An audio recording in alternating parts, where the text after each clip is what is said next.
नमस्कार। Financial action task force ने एक बार फिर से पाकिस्तान को शामिल किया उसकी ग्रे लिस्ट में और साथ ही साथ पाकिस्तान ले डूबा टर्की को भी। फाइनेंशियल एक्शन टास्क फोर्स एक ग्लोबल संस्था है जो कि टेररिज्म फाइनेंसिंग को देखती है कि आखिरकार टेररिज्म फाइनेंसिंग किन कंट्रीज के द्वारा की जा रही है। उनको वो अपनी 3 तरीके की लिस्ट में शामिल करता है जिसमें होता है green list, grey list and the black list. ये 3 लिस्ट के अकॉर्डिंग जो ग्रे लिस्ट है उसमें इस बार की मीटिंग में शामिल किया गया एक बार फिर से पाकिस्तान और साथ में टर्की भी उसमें ऐड ऑन किया और उसके अलावा 2 कंट्रीज और शामिल की गई और कुछ कंट्रीज को यहां पर उससे निकाला भी गया। आखिरकार ये फाइनेंशियल एक्शन टास्क फोर्स क्यों बनाया था, कब बना था, क्या इसका आपका कारण है कि इसको बनाने की जरूरत पड़ी और क्यों बार बार पाकिस्तान इसमें ग्रे लिस्ट में आ रहा है, और बहुत सारी ऐसी इंफॉर्मेशन जो मैं आपको इस वीडियो में आने वाले देने वाला हूं।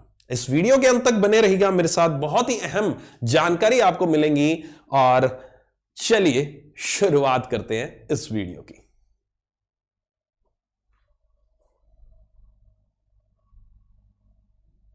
अगर मैं आपसे कहूं कि इस पर्सन को आप कुछ पैसे उधार में दे दीजिए, क्या आप मेरी बात मानेंगे?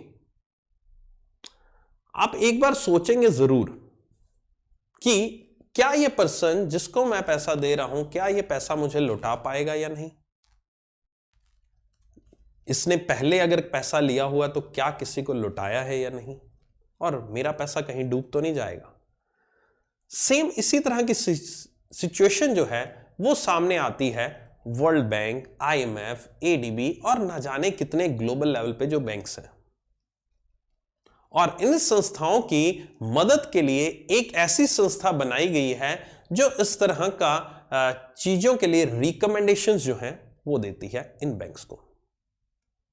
और वो संस्था आपके सामने आई FATF, financial action task force. G7 जो देश हैं उनके द्वारा, जो दुनिया के सबसे ताकतवर देश माने जाते हैं, उनके द्वारा यह कंसेप्ट लाया गया था FATF का। FATF का कंसेप्ट ना ही केवल इस पर्पस से लाया गया था कि किस पर्सन को या किस कंट्री को लोन दिया जा सकता है या नहीं दिया जा सकता, मगर उससे कहीं ज्यादा इसका पर्पस था money laundering and terrorism funding को रोकना। मनी लॉन्ड्रिंग यानी कि जो काला धन है उसको सफेद धन में कन्वर्ट किया जाता है, चेंज किया जाता है। जो इल्लीगल तरीके से कमाए हुए पैसा है उसको बिल्कुल साफ सुथरा करके वापस से ला दिया जाता है, या फिर टेररिज्म को, आतंकवाद को फंडिंग पहुंचती है। और ऐसी बहुत सारी कंट्रीज हैं पूरी दुनिया में जो इस चीज में यहां पर आगे हैं और वो ये काम करती हैं। तो इनके ऊपर एक वॉच रखने के लिए एक संस्था बनाई गई, that was the FATF, financial action task force. ये एक वॉचडॉग की तरह काम करता है और ये डिसाइड करता है कि कौन सी कंट्री है ऐसी जो इस चीज को कर रही है। और अगर मैं इस लिस्ट में, उनकी जो लिस्ट है उसमें उन कंट्रीज का नाम लिख देता हूं, तो आई डोंट थिंक कि कोई भी ऐसा नेशन होगा या कोई भी ऐसी ऑर्गेनाइजेशन होगी कि वो उस पर्टिकुलर कंट्री को कुछ पैसा देना भी चाहे, क्योंकि वो हाई रिस्क की कैटेगरी में पहुंच जाएगा। सो FATF इसी एक ऑब्जेक्टिव के साथ बनाया गया था कि जो टेररिज्म फंडिंग है, मनी लॉन्ड्रिंग है, उसको रोकने के लिए, और उसी तर्ज पर उन्होंने आगे यहां पर अपने कार्य को जारी रखा। जैसा मैंने बताया, दुनिया के जो 7 सबसे पावरफुल नेशन है, G7 नेशंस हैं, उनके द्वारा इस कंसेप्ट को लाया गया था और यह कंसेप्ट शुरू हुआ था 1990 में। FATF यहां पर आया 1990 में। फिलहाल इसकी जो मेंबर कंट्रीज हैं वो है 37 इसकी मेंबर कंट्रीज हैं। 2 इसके यहां पर ऑर्गेनाइजेशंस इसकी मेंबर हैं और एक कंट्री इसकी ऑब्जर्वर कंट्री है। ऑब्जर्वर कंट्री एक है, इंडोनेशिया है। याद रखिएगा, महत्वपूर्ण क्वेश्चन है एग्जाम के लिए। Indonesia is the only one which is an observer country. तो टोटल 39 मेंबर्स हो गए एंड प्लस 1 ऑब्जर्वर नेशन हो गया। कंट्रीज में 37 है, 2 ऑर्गेनाइजेशंस हैं और एक यहां पर है आपकी ऑब्जर्वर कंट्री। 2 ऑर्गेनाइजेशंस कौन सी हैं? एक ऑर्गेनाइजेशन है गल्फ कॉरपोरेशन आपकी, और दूसरी है आपकी यहां पर यूरोपियन कमीशन। ये दो ऑर्गेनाइजेशन और बाकी सारी कंट्रीज। अब ये जो कंट्रीज हैं ये मिलकर आपका फैसला लेती हैं कि कौन सी कंट्री को यहां पर हमारी एक वॉच लिस्ट में रखा जाएगा या नहीं रखा जा सकता। एक वॉच लिस्ट में, निगरानी वाली, मॉनिटरिंग लिस्ट कहते हैं ये लोग उसको। इंडिया भी इसका मेंबर है, इंडिया भी यहां पर आपका मेंबर है FATF का, जो आपकी 37 कंट्रीज में इंडिया भी शामिल है। आपको मैं दिखा देता हूं ये कंट्रीज हैं। ओके, आप देख सकते हैं FATF की वेबसाइट है यहां पर आपकी। European commission corporation council, India is also part. FATF observer is the Indonesia. ठीक है, सो यहां पर आपका इंडिया जो था वो इसका जो मेंबर बना था वो बना था आपका 2010 में। 2010 में इंडिया को इसका मेंबर बनाया गया था, इंडिया इसका मेंबर बना था। इसकी साल में तकरीबन 3 मीटिंग्स होती हैं और उन 3 मीटिंग्स में ये यहां पर रिवीजन करता है अपनी मॉनिटरिंग लिस्ट का। और ये मॉनिटरिंग लिस्ट ये डिवाइड करता है अपने 3 पार्ट्स में। 3 पार्ट्स हैं इसके, पहला है ग्रीन, दूसरा है ग्रे एंड तीसरा है आपका ब्लैक लिस्ट।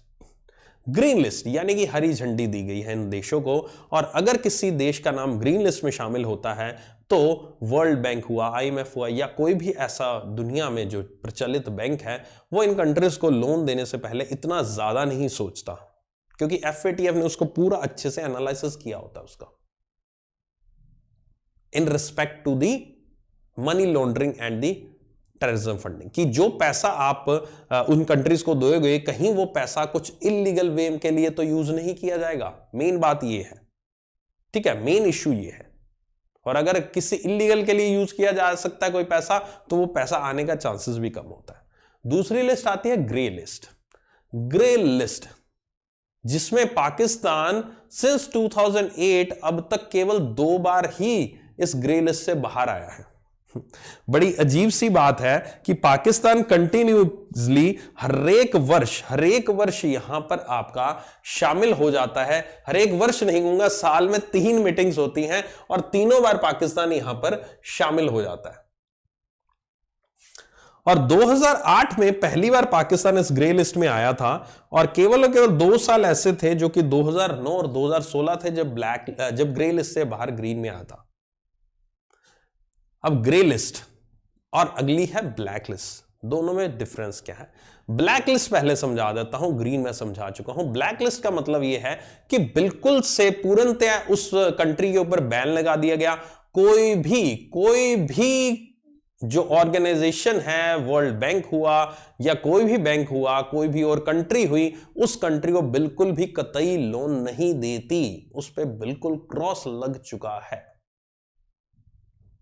और ग्रे लिस्ट का यहां पर जो एक प्रकार से बीच का नेशन हुआ, ना ही ब्लैक ना ही ग्रीन, यानी ग्रे लिस्ट में ऐसी कंट्रीज को शामिल किया जाता है जिन पे कुछ शर्तें रखी जाती हैं कि आप इन शर्तों को पूरा कीजिए, और अगर आप ये शर्तें पूरी कर लेते हैं तब हम आपको इस लिस्ट से बाहर निकाल देंगे। पाकिस्तान के ऊपर भी यहां पर पिछले जो मीटिंग में कुछ शर्तें रखी गई थी जब ग्रे लिस्ट में शामिल किया, तकरीबन 34 ऐसी शर्तें रखी गई थी, जिसमें से 30 शर्तें उन्होंने पूरी कर ली थी, मगर 4 शर्तें वो पूरी करने में नाकामयाब रहे, और इसलिए उनको फिर कंटिन्यू किया गया ग्रे लिस्ट में। तो ग्रे लिस्ट एक प्रकार की मॉनिटरिंग वाली लिस्ट है, but not with the strict things. उनको एक मौका दिया गया है, किसी एक कंट्री को हमने मौका दिया है, हाँ ये 3 महीने 6 महीने है तुम्हारे पास, तुम इस चीज को टाइम फ्रेमवर्क में पूरा कर लो, खत्म कर लो, हम आपको ग्रीन में शामिल कर लेंगे। लेकिन नहीं करोगे तो फिर हम आपको ग्रे में कंटिन्यू करेंगे। तो अब यहां पर जो अक्टूबर में मीटिंग हुई है इसकी FATF की, अब नेक्स्ट मीटिंग जाकर होगी अप्रैल 2022 में। तो यानी कि अक्टूबर से लेकर अप्रैल 2022 तक पाकिस्तान रहेगा ग्रे लिस्ट में ही। और साथ ही साथ ये अपने संग ले गया टर्की को। टर्की आजकल थोड़ा सा अलग अपने रुआब में चल रहा है, क्योंकि टर्की ने थोड़ा सा USA के साथ टसमस करके बैठा है। कारण उसके पीछे बहुत सारे हैं, क्योंकि टर्की एक ऐसा नेशन बन रहा है जो हर एक मुद्दे पर, दुनिया का जो भी मुद्दा है उसको उसमें अपनी टांग घुसाने की आदत पड़ चुकी है। ठीक है, वो जो भी मुद्दा है इवन यूनाइटेड नेशन भी बोलने के लिए तैयार है, और खासकर पाकिस्तान के साथ तो वो काफी समय से उसका सपोर्ट करता आ रहा है। और हाल ही में USA से एक और मुद्दे पर टर्की का इश्यू क्रिएट हो गया जब टर्की ने यहां पर रशिया से S-400 जो है वो खरीदने का उन्होंने इच्छा जताई, जबकि जो यूएसए और रशिया का तो आपको मालूम ही है कि दोनों की बिल्कुल भी नहीं बनती। तो आप जाओगे किसी के दुश्मन के पास तो वो देश भी आपका दुश्मन जरूर बन जाएगा। यही तो है इंटरनेशनल अफेयर्स, और क्या चल रहा है, यही तो चल रहा है हर एक देशों के बीच में। तो टर्की भी उस चीज का अब सामना करना पड़ा टर्की को, इन्हीं चीजों के कारण एक माना जा रहा है कि टर्की को FATF में शामिल किया गया। खैर वो इनडायरेक्ट रीजन था, डायरेक्ट रीजंस भी बताए गए। ये FATF का ही यहां पर डॉक्यूमेंट है जो कि अभी मॉनिटरिंग का शामिल किया गया, ग्रे लिस्ट का। इसमें यहां पर 2 कंट्रीज को बाहर भी किया गया, बोस्टवाना एंड मॉरिशस को, और यहां पर ये सारे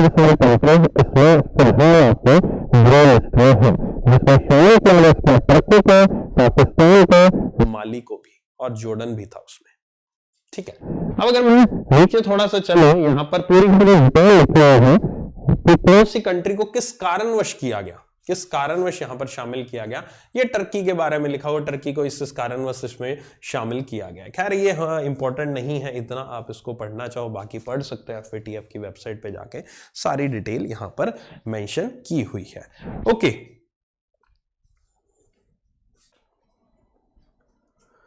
सो उम्मीद करता हूं कि आपको ये जो चीजें मैंने अभी बताई है बिल्कुल माइंड में आपके फिक्स हो गई होंगी। और एक और चीज इसमें आप इस चीज से एक निष्कर्ष निकाल सकते हो कि जो आपकी FATF है ये दुनिया के जो स्ट्रॉन्ग नेशंस है उनका समूह है, और अगर आप किसी पर्सन की जैसे कहते हैं ना गारंटी देते हैं कि मेरे से अगर किसी ने पूछा कि इस पर्सन को लोन दे दो, मैं उसकी गारंटी लेता हूं कि हाँ इस पर्सन को दे दो, तो FATF भी एक प्रकार से उनको मॉनिटरिंग लिस्ट दिखाकर एक प्रकार की इनडायरेक्टली गारंटी ही तो दे रहा है। और वो कौन दे रहा है? वो दुनिया के सबसे ताकतवर देश दे रहे हैं गारंटी। अगर दुनिया के सबसे ताकतवर देश जो हैं, जो 37 देश हैं, 1-2 आपके ग्रुप्स हैं, वो दे रहे हैं, तो फिर किसी भी कंट्री को उसको लोन देने में दिक्कत क्या है? दिक्कत नहीं होनी चाहिए। हाँ इतना है कि वो कौन सी लिस्ट में शामिल होता उस पर डिपेंड करता है, ग्रे या फिर ग्रीन। ग्रीन को तो बिल्कुल हरी झंडी मिल गई, ग्रे में यहां पर कुछ रिस्ट्रिक्शंस लगाई जाती हैं, और ब्लैक का तो सवाल ही नहीं पैदा होता। तो उम्मीद करता हूं ये आपको वीडियो अच्छी लगी होगी। और एक लास्ट में एक और इंफॉर्मेशन, जो FATF का हेडक्वार्टर कहां पर है? पेरिस में है। और FATF के जो हेड हैं, या फिर कह लीजिए जो हेड हैं, उनके नाम भी मैं आपको बता देता हूं। अबाउट सेक्शन में अपने जाते हैं। FATF की प्रेसिडेंसी फिलहाल है आपके यहाँ पर डॉक्टर मार्कस प्लेयर, जर्मनी से बिलोंग करते हैं, 2020 से 2022 के बीच में। उम्मीद करता हूं ये वीडियो आपको पसंद आया होगा और नॉलेजेबल रहा होगा। इसी तरह से मेरे साथ जुड़े रहिएगा, बने रहिएगा। ये छोटी छोटी वीडियोस आपके लिए डेली बेसिस पर लेकर आता रहूंगा। मेरे साथ आप अनअकैडमी प्लस पे जुड़ सकते हैं, नीचे डिस्क्रिप्शन में लिंक है मेरी क्लास का। अनअकैडमी प्लस पे मैं डेली बेसिस पर सुबह 7:30 बजे अपनी करंट अफेयर्स की class along with the banking financial awareness में आपको करवाता हूं। रोज सुबह 7:30 बजे मुझसे जुड़िए और अपनी करंट अफेयर्स को स्ट्रॉन्ग बनाइए। सब्सक्राइब करें आज ही अनअकैडमी प्लस को और इंडिया के टॉप मोस्ट एजुकेटर्स के साथ पढ़ने का मौका पाइए और अपनी सक्सेस को इंश्योर कीजिए। आप कोड यूज कर सकते हैं SBA10, जिससे आपको फर्दर अनअकैडमी प्लस परचेज करने पर 10% का डिस्काउंट भी मिल जाएगा। Take care, love you all, bye bye.